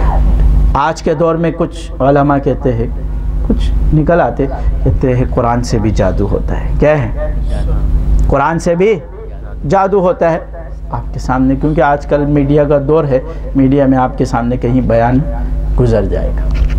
تو قرآن بھی جادو ہو گیا اور قرآنی آیاتیں بھی جادو ہو گئی، تو پھر ہم کون سی چیز سے بچ جائے بھائی؟ وہ چیز کیا ہے جس سے ہم کیا کریں؟ بچے. وہ چیز تو ہمیں نظر نہیں ہے. ایک ہی چیز تو ہے قرآن اور احادیث. جب اس سے بھی جادو ہوا تو پھر رہ کیا گیا؟ حضور نے فرمایا بندہ تو صحیح نہیں تھا لیکن چیز تمہیں کیا دے گیا؟ صحیح دے کے گیا. چیز تمہیں غلط نہیں. اب بندہ شیطان تھا، اس سے بڑا جادوگر ہے؟ وہ جادو کا موجد ہی شیطان ہے. کیا ہے؟ جادو کا موجد ہی شیطان ہے. اگر ایک جادوگر آپ کو غلط، اگر وہ آپ کو قرآن دیتا ہے تو چیز آپ کو کیا دے دی؟ صحیح دے دی. آپ نے اس سے کیا کرنا ہے؟ یہ آپ کی غلطی ہے کہ آپ کس کے پاس گئے؟ جادوگر کے پاس گئے. لیکن اس نے آپ کو قرآن دے دیا. کیا دے دیا؟ قرآن کبھی بھی جادو نہیں ہوتا، کیونکہ قرآن اللہ کا کلام ہے. کیا ہے؟ اللہ کا کلام ہے. اور کلام یہ مخلوق نہیں ہے. اس لیے معتزلہ کا عقیدہ ہے کہ قرآن اللہ کا کلام نہیں، مخلوق ہے. جب مخلوق ہے تو مخلوق کو آپ ہر طرح استعمال کر سکتے ہو. اس کو غلط اور صحیح دونوں استعمال کیے جا سکتے. مخلوق ہے نا یہ چیز مخلوق ہے. اس کو آپ صحیح بھی استعمال کر سکتے ہو اور غلط بھی استعمال کر سکتے ہو. انسان ہے، مخلوق ہے. آپ اس کو غلط بھی استعمال کر سکتے ہو، صحیح بھی استعمال کر سکتے ہو، کیونکہ مخلوق ہے. اور جو چیز مخلوق ہوئی ہے اس کو غلط اور صحیح دونوں کا احتمال ہوتا ہے. اس کے اندر کیا ہوتا ہے؟ غلط اور صحیح. کیونکہ اللہ نے فرمایا فَأَلْهَمَهَا فُجُورَهَا وَتَقْوَاهَا. میں نے فجور کا مادہ بھی ڈالا ہے اور تقوی کا مادہ بھی ڈالا، یعنی دونوں مادے ڈالے، ایک مادہ نہیں ڈالا. صرف اس انسان کو جس کو اللہ نے فرما دیا کہ یہ میرے پیغمبر ہے، نبی ہے، ان سے غلط مادے کیا کر دیے؟ نکال دیے. ان کے اندر صرف صحیح مادے ڈال دیے. ان کے اندر کیا کر دیے؟ صحیح مادے ڈال دیے. باقی تمام انسانوں کے اندر صحیح اور غلط کے مادے موجود. جو چیز مخلوق ہوگی کیا ہو تو شر اور خیر دونوں ان سے کیا ہو جاتی ہے؟ نکلتی. لیکن اللہ رب العزت کا جو کلام ہے یہ مخلوق نہیں ہے، یہ اللہ کی صفت ہے. اور اللہ رب العزت اپنے ذات اور صفات اور کمالات میں لیس کمثلہ شیء، لیس کمثلہ شیء، نہ وہ اپنے ذات میں، اس کی ذات میں اس کی طرح کوئی ہے، نہ اس کی صفات میں. لیس کمثلہ، مثل ذات کے لیے نہیں ہے. لیسا کمثلہ، کاف صفات کے لیے کہ اس کی صفات کی طرح، اس کی صفات کی طرح بھی کوئی نہیں ہے. ذات میں تو ویسی بھی کوئی نہیں ہے. مثل ایک ہوتا ہے مثل. قرآن نے مثل اور مثل دونوں الگ الگ بیان کیے. مثل اور مثل دونوں الگ الگ بیان کیے. محمد الرسول اللہ والذین معه اشداء علی الکفار رحماء بینہم تراہم رکعا سجدا یبتغون فضلا من اللہ ورضوانا ذالک مثلہم فی التوراۃ ومثلہم فی الانجیل. اللہ رب العزت صحابہ کے بارے میں فرماتے ہیں ذالک مثلہم فی التوراۃ ومثلہم فی الانجیل، کہ ان کا مثل یعنی مثل اس کے ذات کی طرح، ان کے مثالیں، ان کی ذات کی مثالیں ہم نے تورات اور انجیل میں کیا کی ہے؟ بیان کی. جہاں اللہ رب العزت نے اپنی ذات کی تشبیہ دی وہ قرآن میں اللہ نے مثل سے نہیں مثل سے دی. اللہ نور السماوات والارض مثل نورہ کمشکات فیہا مصباح، مثل نورہ کمشکات فیہا مصباح، کہ اللہ نور السماوات والارض، اللہ کی مثال. اللہ کہتا ہے کہ اللہ نور سے، میں زمین اور آسمان کا کیا ہوں؟ نور ہوں. مثل نورہ کمشکات فیہا مصباح، میری ذات کی مثال ایسے سمجھو جیسے تمہارے سامنے ایک مثال کے طور پر، جیسے یہ لائٹ ہے. اس زمانے میں کیا تھی؟ وہ چراغ تھے. آج کے دور میں چراغیں نہیں ہیں. کیا ہے؟ لائٹ ہے. مثل نورہ کمشکات فیہا مصباح، اس کی مثال. تو مثل کے لیے اللہ رب العزت نے اپنی ذات کی تشبیہ کو کس سے دی ہے؟ نور سے. کس سے دی؟ نور سے. لیکن یہاں پر اللہ رب العزت فرماتے ہیں لیس کمثلہ شیء. ہم کہتے ہیں کہ لیس کمثلہ شیء، اس کے ذات اور صفات کی طرح کوئی نہیں. یہاں مثل بیان کرتے ہیں مثال کے طور پر. کیا ہے؟ جو چیز مثال ہے، ذات نہیں بلکہ اس ذات کی مثال. جیسے یہ اللہ رب العزت نے مثال بیان کی کس کی؟ لائٹ کی. تو یہ مثال ہے. تو اس کی ذات کی طرح تو کوئی بھی نہیں ہے، ویسی بھی نہیں ہے. لیکن اللہ فرماتے ہیں لیس کمثلہ شیء، میرے صفات کی طرح اور میرے مثل میں بھی کوئی نہیں ہے. میرے کیا ہے؟ میرے مثال بھی تم مجھے نہیں لا کے دے سکتے ہو کہ میری مثال تو لا کے دو. میرے صفات میں بھی کوئی نہیں اور میرے مثل میں بھی، یعنی میرے جو ہے نا مثال میں بھی آپ میرے کو لا نہیں سکتے ہو. جس رب کو کسی نے دیکھا نہیں، جس کی ذات کو کسی نے دیکھا نہیں، تو اس کی ذات کو مثال میں کیسے لاؤ گے؟ ہاں، یہ جو تم نے مثالیں بنائی ہیں نا، یہ ہندو بت اپنے خواہشات، یہ جو بت بنائے، یہ سارے جو مثال ہے، کہ اللہ فرماتے ہیں کہ یہ مثال میں بھی ہماری طرف کوئی، یہ ایسی فضول ہے. کیا ہے؟ یہاں پر اللہ رب العزت مثال کی بھی کیا کر دیتا ہے؟ تو جب اس کی ذات میں بھی اس کی طرح کوئی نہیں اور اس کی مثل میں بھی اس کی طرح کوئی نہیں، تو اس کے کلام میں بھی اسی کی طرح کوئی نہیں. تو کبھی بھی اس کے کلام میں غلط چیز نہیں ہو سکتی. کیونکہ جب ہم نے یہ کہہ دیا تو ہم نے قرآن کی ان آیاتوں کا انکار کر دیا کہ اللہ نے فرمایا لیس کمثلہ شیء وننزل من القرآن ما هو شفاء ورحمۃ للمؤمنین. ان قرآن کے ان آیاتوں کا کیا کیا؟ انکار کیا. الف لام میم ذالک الکتاب لا ریب فیہ ھدی للمتقین. ہم نے قرآن کی ان آیاتوں کا کیا کیا؟ انکار کیا. اگر کسی بزرگ نے ایسی کوئی بات لکھی بھی ہے تو ہم یہ کہیں گے کہ اس بزرگ سے غلطی ہوئی ہے. اس بزرگ سے کیا ہے؟ غلطی ہوئی ہے. اس لیے کہ امام ابو حنیفہ رحمۃ اللہ علیہ نے فرمایا ہے کہ میرا قول بھی اگر احادیث سے ٹکرائے اور اس کے مخالف آئے تو آپ میرے قول کو دیوار پر مار دو. کس پر مار دو؟ اور قرآن اور حدیث کو لے لو. کس کو لے لو؟ قرآن اور حدیث کو لے لو. فلہذا قرآن اور حدیث کے مقابلے میں کسی کی بھی بات آ جائے ہم اس کو تسلیم نہیں کرتے. اس لیے کہ امام ابو حنیفہ رحمۃ اللہ علیہ نے جتنے بھی قیاس کیے قرآن اور حدیث سے کیے. کس سے کیے؟ قرآن اور حدیث سے. اصل دلیل قرآن اور حدیث ہے. جس کے پیچھے قرآن اور حدیث نہ ہو تو وہ دلیل بھی دلیل نہیں، وہ قول رہ جائے گا. کیا رہ جائے گا؟ اور قول بزرگان دین کی عبارات، بزرگان دین کی غلطیاں انسان ہے ہوتی رہتی ہے. کیا ہے؟ غلطیاں انسان ہے ہوتی رہتی ہے کیونکہ انسان غلطیوں کا پتلا ہے. بعض لوگ اپنی زندگی میں ان کو پتہ چل جاتا ہے ازالہ کر دیتے ہیں، بعض لوگوں کو پتہ نہیں چل جاتا ہے اور وہ چیز لکھی رہ جاتی ہے. کیا ہو جاتی ہے؟ اس کو ہم اٹھا کے دلیل نہیں بنا سکتے. تو قرآن کے بارے میں یہ چیز اور یہ ماننا کہ قرآن کی آیاتوں سے اور قرآن سے جادو ہوتا ہے، یہ عقیدہ درست نہیں، یہ گمراہی والی عقیدہ ہے. اس لیے کہ قرآن اللہ کی صفت ہے اور وہ اللہ کی صفت ہے اور اللہ سے جدا نہیں ہے، وہ اللہ ہی کی صفات میں سے. تو فلہذا وہ کیونکہ وہ اپنے ذات اور صفات دونوں میں پاک ہیں. اپنے ذات اور ہمارا عقیدہ کیا ہے کہ اللہ رب العزت اپنے ذات اور صفات دونوں میں پاک ہے. اپنے ذات اور صفات دونوں میں پاک ہے. وہ اپنے ذات سے اس جیسی ذات نہ کائنات میں، اس نے ساری کائنات، اللہ فرماتے کنز مخفی، میں ایک چھپا ہوا خزانہ تھا. کیا تھا؟ میں ایک چھپا ہوا خزانہ تھا. میں نے چاہا کہ میں لوگوں پر ظاہر ہو جاؤں تو میں نے پوری کائنات بنا دی. میں نے کیا کر دی؟ پوری کائنات بنا دی. انسان، فرشتے، جنات، چرند پرند، حیوانات، زمین، آسمان، کائنات، ساری کائنات بنا دی تاکہ میری خدائی نظر آ جائے. کیا آ جائے؟ تاکہ میری خدائی نظر آ جائے کہ خدا بھی کوئی ہے.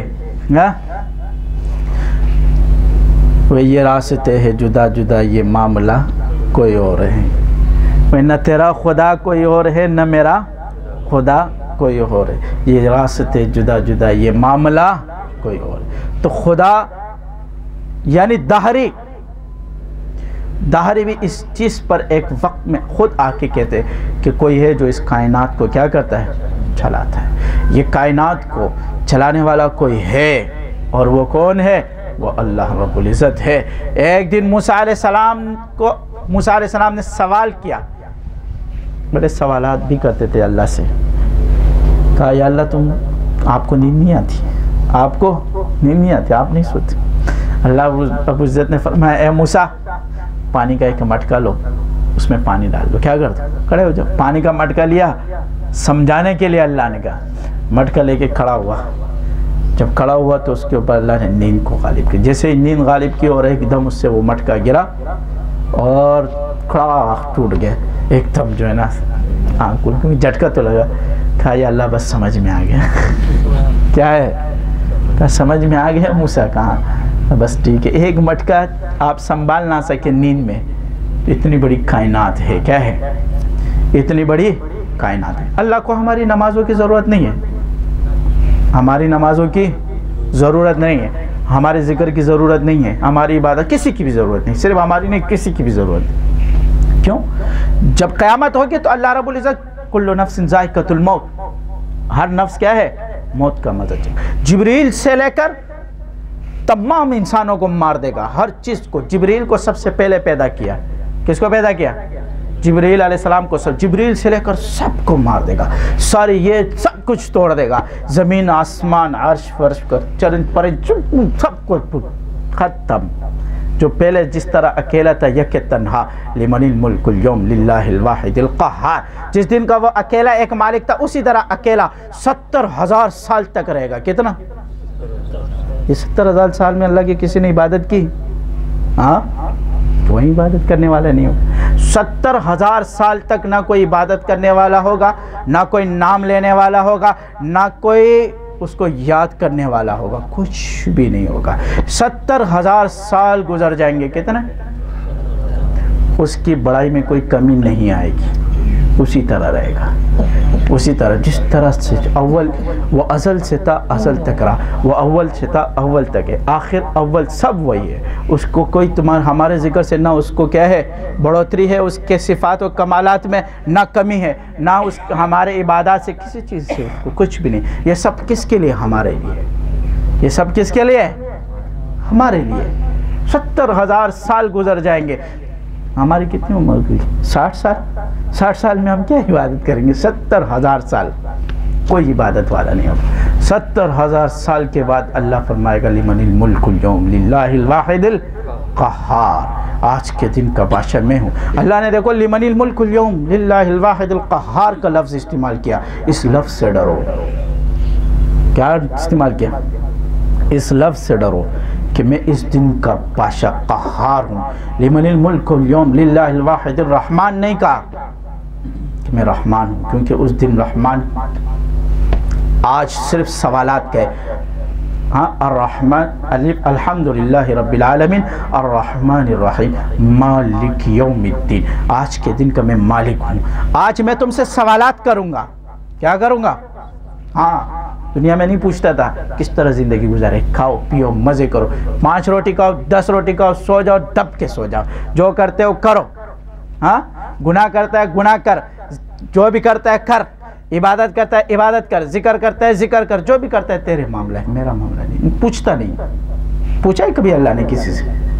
ہاں، ہم میں سے تو کسی سے بھی آج تک نہیں پوچھا، صرف لوگ بھیجے، وہ کہتے ہیں کہ یہ کام مت کرو۔ کیا ہے؟ یہ کام مت کرو۔ تو آج میں پوچھوں گا، بولو کیا کمایا، کیا کھایا، بولو کدھر لگایا، زندگی دی، جوانی دی، کدھر استعمال کی۔ انسان آپ کو پتا ہے 100% میں سے صرف 20% کا اختیار رکھتا ہے۔ کتنے اختیار؟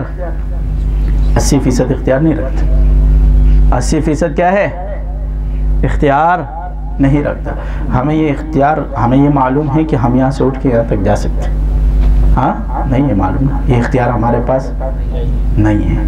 یہ اختیار کس کے پاس ہے؟ اللہ کے پاس۔ ہاں ہمارے پاس یہ اختیار ہے کہ اٹھ کے ہم چلیں، بس ہم اٹھ کے کیا کریں؟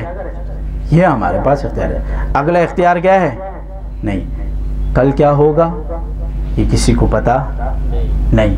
بہت سے اختیارات ہیں۔ یہ کھانا میں کھا سکوں گا یا نہیں کسی کو یہ پتا نہیں۔ یہ یہاں یہ جو کمائی میں کر رہا ہوں یہ میں کما سکوں گا یا نہیں کسی کو پتا نہیں۔ ہمیں صرف یہ اختیار ہے کہ بس کما لو، کیا کر دو، کما لو۔ تو اتنے اختیارات ہمارے پاس نہیں ہیں، پھر بھی ہم کہتے ہیں کہ صاحب اختیار ہے۔ ہم کیا ہے؟ صاحب اختیار میں۔ حقیقت میں ہم صاحب اختیار نہیں۔ حقیقت میں اللہ رب العزت نے ہمیں جس لیے پیدا کیا وہ خالق ہے، کیا ہے؟ اور وَمَا خَلَقْتُ الْجِنَّ وَالْإِنسَ إِلَّا لِيَعْبُدُونَ، میں نے انسان اور جنات کو پیدا نہیں کیا لیکن صرف اپنی عبادت کے لیے۔ ابن عباس رضی اللہ عنہ فرماتے ہیں کہ إِلَّا لِيَعْبُدُونَ سے مراد إِلَّا لِيَعْرِفُونَ، کہ ہم اللہ رب العزت کو پہچانیں۔ کیا کریں؟ اس کو پہچان لیں، ہم اس رب کو ہم پہچانیں۔ تو اس رب کو پہچاننے کے لیے اللہ رب العزت نے لوگ بھی بھیجے، یا ایھا الذین آمنوا اتقوا اللہ وکونوا مع الصادقین، تقوی اختیار کرو اور وکونوا مع الصادقین، صادقین کے ساتھ بیٹھو، جو سچے ہیں، جو الرحمن فاسأل بہ خبیرا، جو رحمان کا راستہ کسی باخبر سے پوچھو، یعنی جو میرے راستے پہ آیا ہے اس سے پوچھو، اس لیے کہ اس راستے میں بڑی تکلیفیں بھی ہے، بڑی مشقتیں بھی ہے، بڑی تکلیفیں بھی ہے اور بڑی مشقتیں بھی ہے۔ منصور حلاج اللہ سے عشق کرتا تھا، اس نے کہا انا الحق، کیا کہا؟ انا الحق، میں ہی خدا ہوں، اپنے آپ کو خدا کہہ دیا، سولی پہ چڑھ گیا۔ کس پہ چڑھ گیا؟ خدا سے محبت کر کے کس پہ چڑھا؟ سولی پہ چڑھ گیا۔ جب سولی سے اترا تو علامہ شبلی آئے۔ کون ہے؟ علامہ شبلی آئے۔ شبلی نے دیکھا اس کا جنازہ پڑھانے والا کوئی نہیں تھا، کیونکہ اس وقت کا سب سے بڑا امام ابو حنیفہ رحمۃ اللہ علیہ کے شاگرد امام یوسف رحمۃ اللہ علیہ نے اس کے اوپر کفر کا فتویٰ لگا دیا کہ یہ کیا ہے؟ کافر ہو چکے، تو کون جنازہ پڑھائے گا؟ کوئی بھی جنازہ پڑھانے والا نہیں۔ زمین پہ یوں پڑھا رہا، کیس پہ پڑھا رہا؟ زمین پہ پڑھا رہا۔ علامہ شبلی آئے اور اس کو دیکھا اور اللہ یوں آسمان کی طرف دیکھا، کہا واہ یا رب کیا شان ہے تیری، کیا شان ہے تیری، جو تجھ سے محبت کرے، جو تجھ سے محبت کرے، جو تیرے پاس آئے، ان کا حال یہ ہے کہ ان کا جنازہ بھی کوئی نہ پڑھائے، ان کا حال یہ ہے کہ ان کو اس میں ڈالا جائے، آگ میں۔ جو تیرا خلیل بنے تو کس میں جائے؟ آگ میں جائے۔ اور کسی کو مچھلی کے پیٹ میں ڈالے، کسی کو جو ہے نا فرعون کے مشقتوں میں ڈالے، کسی کو کس تکلیفوں میں، کسی کو کس تکلیف میں، یہاں تک کہ جو تیرے محبوب ہے، جو تجھ سے محبت کرتے ہیں، اس کو طائف میں پتھر لگ جاتے ہیں، بدر میں ان کے دانت ٹوٹ جاتے ہیں، بدر میں ان کے دانت ٹوٹ جاتے ہیں۔ حضرت ابو بکر کو حضرت بلال رضی اللہ تعالیٰ عنہ کو آگوں پہ لٹھایا جائے، جو تیرے محبوب ہے، سمیہ کو چیر دیا جاتا ہے بیچ میں، ہاں، اور زنیرہ کی آنکھیں جو ہے نا نکال دی جاتی ہے، جو تیرے محبوب ہے ان کے ساتھ یہ ہوتا ہے۔ اور جو تیرے نافرمان ہے، کوئی فرعون ہے، کوئی نمرود ہے، کوئی ابو جہل ہے، ہاں، کسی کو بادشاہت، کوئی خدائی کا دعویٰ کر بیٹھا، کوئی فرعون، کوئی نمرود، کوئی ابو جہل، بڑے بڑے بادشاہ، بڑی بڑی دولتیں ان کو ملی، عزتیں ملی، شہرتیں ملی، ساری چیزیں ملی، تیرے نافرمانوں کے ساتھ یہ ہے، ہاں۔ تو کیا کہا اللہ نے؟ تو شبلی سے لوگوں نے سوال کیا، اے شبلی، اللہ نے کیا کہا؟ اللہ نے کہا اے شبلی تمہیں پتہ ہے؟ کہا کیا؟ کہا تمہیں پتہ ہے کہ ذبیحہ خانے میں کتے بلی آتی ہے، خنزیر آتے ہیں یا بکرے آتے ہیں، حلال جانور آتے ہیں یا حرام جانور آتے ہیں؟ ہاں، کہا حلال جانور ذبیحہ خانے میں آتے ہیں۔ کہا جب ذبیحہ خانے میں حلال جانور آتے ہیں نا تو ان کے جو ہے نا کھڑے ہو کر ان کے کھینچ لیا جاتا ہے ان سے ان کا چمڑا بھی، ہاں، پھر اس کو کاٹ کاٹ کے لوگ کھا جاتے ہیں، اور حرام جانوروں کو لوگ باہر پھینک دیتے۔ اب تم حلالی بنتے ہو، حلال بنتے ہو یا حرام کرتے ہو، تمہارا مسئلہ ہے۔ اگر ہمارے پاس آؤ گے تو تکلیفوں سے کیا ہے، گزر کے آنا پڑے گا۔ وَإِذَا أَزْغُ پَٹُکو ٹکو ستاتر کو رپور راڑم ودبڑوں پٹکو ٹکو ستاتر کو رپوری راغلم طاقتما تالیدما. کہتے ہیں میں دا ازغو پٹکو ٹکو ستاتر کو رپوری راغم، میں کانٹوں پہ چل چل کر تیرے تک پہنچا ہوں. کہاں؟ کس پہ؟ کانٹوں پہ چل چل تک تیرے تک پہنچا ہوں. اتنی آسانی سے نہیں پہنچے. اتنی آسانی سے اللہ ملتا تو بہت ہی اچھا ہوتا، اتنی آسانی سے نہیں ملتا. کہا میں کانٹوں پہ چل چلتے کر یہاں تک پہنچا ہوں. آپ صلی اللہ علیہ وسلم نے فرمایا قرب قیامت میں یعنی آخری دور میں میری ایک سنت کو ادا کرے گا، وہ ایسا جائے ایسا جس سے اس نے انگارے کو ہاتھ میں لیا ہوا ہے. کس کو؟ ایسے تکلیفوں سے گزارے گا ایک سنت، اور اس کو 100 شہیدوں کا ثواب ملے گا. کون سے 100 شہید؟ وہ بدر کے اور احد کے 100 شہیدوں کا ثواب ملے گا. یہ وہ دور چل رہا ہے، یہ وہ دور چل رہا ہے کہ آج کے دور میں ایک سنت پر عمل کرتا ہے تو دنیا اس کو کیا کہتی ہے؟ کہ یہ پاگل ہے. کیا ہے؟ یہ پاگل ہے. جب ماڈرن بنتا ہے، جب داڑھی کاٹتا ہے تو بولتے ہیں ماڈرن بن گئے. کیا بن جائے؟ پھر پڑھا لکھا بن جاتا. کیا بنتے ہیں؟ پینٹ شرٹ پہنتے بولتے ہیں بڑا پڑھا لکھا ہے. اور جب شلوار قمیص میں آتا ہے اور داڑھی میں آتا ہے تو پھر کیا ہو جاتا ہے؟ دہشت گرد ہو جاتا ہے نا. پھر وہ کسی اور کیٹیگری میں ڈال دیتے. کس میں ڈال دیتے؟ یہ کیا ہو گیا اب؟ شلوار. کیونکہ سنت پہ چلنا. انگریز نے آ کے یہ چیز ڈال دی کہ جو ٹوپی رکھے گا، داڑھی رکھے گا، سنت پہ چلے گا، وہ دہشت گرد ہے. ان کو مسجد میں ماریں گے تو مارنے والا کیا ہو جائے گا؟ وہ تو نفسیاتی تھا. ہاں جب ہمارے والے وہ تو نفسیاتی تھا نا مارنے والا، کیونکہ ان کا اپنا بندہ. پھر وہ کیا ہو جاتے؟ نفسیاتی ہو جاتے. انگریز نے ایسے دور لا کے لیا، اور جو اسلام اور دین پہ چلے گا تو وہ کیا ہو جائے گا؟ دہشت گرد ہو جائے گا. اسی لیے قاسم نانوتوی رحمۃ اللہ نے فرمایا کہ میں ایسے لوگ پیدا کروں گا جو اندر سے ہندوستانی ہوں گے، باہر سے انگلستانی. باہر سے تو تمہاری طرح لوگ ہوں گے لیکن اندر سے پکا ایمان والے لوگ ہوں گے. پکے اندر سے کیا ہوں گے؟ پکے ایمان. تم کیا سمجھتے ہو ہم نے بھی جو ہے نا وہ کیٹیگری استعمال کی؟ تو یہ آج کے دور، یہ فتنوں کا جو دور ہے اور فتن دور، اس میں اللہ کی یاد میں مصروف رہنا یہ اللہ کا فضل ہے. کیا ہے؟ اور کیونکہ دیکھو 24 گھنٹے بندہ نماز نہیں پڑھ سکتا، 24 گھنٹے بندہ جو ہے نا قرآن کی تلاوت نہیں کر سکتا، لیکن اللہ کا نام کوئی ذکر 24 گھنٹے کرنا اس کے لیے آسان ہے. کیا ہے؟ اب ایک حافظ ہے تو چلو اس کو قرآن یاد ہے وہ پڑھتا رہے گا، لیکن جب حافظ تو کم لوگ ہیں، لیکن جو حافظ نہیں ہے وہ اللہ کے ذکر میں 24 گھنٹے اللہ یا رحمان یا رحیم یا مالک لا الہ الا اللہ. افضل الذکر لا الہ الا اللہ. افضل ذکر کیا ہے؟ لا الہ الا اللہ. جب افضل ذکر لا الہ الا اللہ استغفار، یہ ذکر کیا ہے؟ کثرت سے جب بندہ کرتا ہے تو وہ اندر سے بڑھنا شروع ہو جاتا ہے اور اللہ کے ساتھ اس کا تعلق بڑھنا شروع ہو جاتا ہے اور اللہ کی محبت اس کے دل میں آنا شروع ہو جاتی ہے. اور جب اللہ کی محبت دل میں آنا شروع ہوتی ہے تو پھر وہ اللہ نظر تو تو دل میں تو آتا ہے سمجھ میں نہیں آتا، تو دل میں تو آتا ہے سمجھ میں نہیں آتا. میں جان گیا تیری پہچانی ہے. وہ دل میں تو آتا ہے لیکن سمجھ میں نہیں آتا. اور پھر کہتا ہے، وہ ایک شاعر کہتا ہے،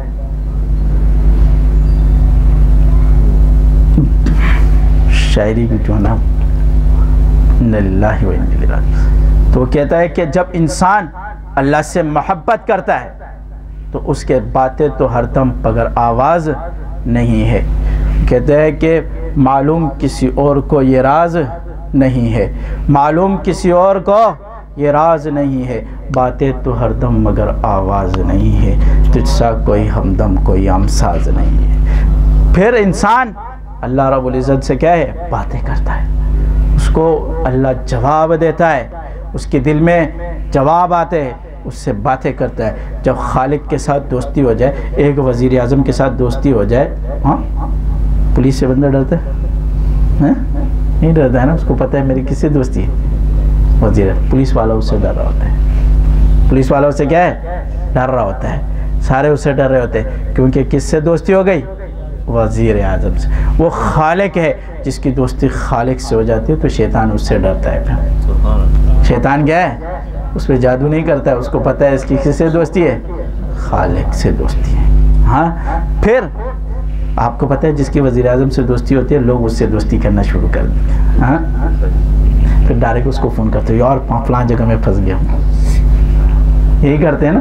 تو اسی لیے جس کو خالق سے دوستی ہو جاتی ہے اور اس کے دوست کے ساتھ لوگ پھر دوستی کرتے ہیں، تاکہ ہماری دوستی بھی کس سے ہو جائے؟ خالق سے ہو جائے۔ ہماری دوستی بھی کیا ہو جائے؟ خالق سے ہو جائے۔ وہ خالق سے دوستی کرتا ہے تو اس کی کوشش یہ ہوتی ہے کہ یہ بھی خالق سے جڑ جائے، یہ بھی کس سے جڑ جائے؟ خالق سے جڑ جائے۔ اس لیے جو بندہ مخلص ہوگا اور وہ وزیر اعظم سے دوستی کرے گا تو وہ کی کوشش بھی ہوتی ہے کہ چلو یار اس کو بھی ملا دوں، کیا کر دوں؟ اس کو بھی ایک دن ملا دوں، کیونکہ وہ خود مخلص ہوتا ہے، کہتے ہیں چلو اس کو بھی ملا دو، اس کو بھی ملا دو، اس کو بھی ملا دو۔ اس طرح جس شخص کی خالق سے دوستی ہوتی ہے وہ تو ویسی بھی مخلص بن جاتا ہے، تو اس کی کوشش یہ ہوتی ہے کہ ان لوگوں کو کیا کر دوں؟ خالق سے ملا دوں۔ وہ خالق سے دوستی کرنا اتنی مشکل ہے بھی نہیں اور اتنی آسان بھی نہیں ہے، مشکل بھی نہیں ہے اور آسان بھی نہیں۔ مشکل اس لیے نہیں ہے کہ اللہ کا ذکر شروع کرو، خالق سے دوستی ہو جائے گی، اور آسان اس لیے نہیں کہ تھوڑے سے تکلیفوں کو کیا کرو؟